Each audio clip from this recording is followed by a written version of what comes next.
അടുത്ത നമ്മൾ പഠിക്കാൻ പോകുന്നത് വൃക്ഷത്തെ കുറിച്ചാണ്. മാവ്. പറയൂ. മൈദ മാവ്, ഗോതമ്പ് മാവ്, ആട്ടമാവ്, ദോശമാവ്, റവ, അമൃതം പൊടി അതോടെ ചേർത്തോ. പിന്നെ മുറ്റത്ത് ഒരു മാവ് നിൽപ്പുണ്ട്, അതുകൂടെ പറഞ്ഞാലോ? അതുടനെ വിട്ടു. മാവെന്ന് പറഞ്ഞാൽ കിളിച്ചുണ്ടൻ മാവ്, കപ്പമാവ്, നാട്ടുമാവ്, അങ്ങനെ മനസ്സിലായല്ലോ. കേട്ട് എഴുതി വെക്കെ വായും തുറന്നിരിക്കാതെ നാളെ എന്നോട് ചോദിച്ചു കഴിഞ്ഞാൽ ഞാൻ പറഞ്ഞു തരത്തില്ല. കൊച്ചാട്ടാ പന.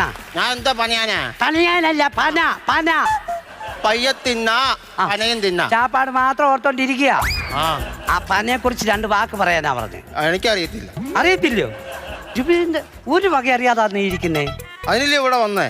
അത് ഞാൻ എത്ര ദിവസം കൊണ്ട് പഠിപ്പിക്കുവാ നിങ്ങളെ. അടുത്തത് നിറം മാറുന്ന ജീവി. അത് ഞാൻ പറയാം.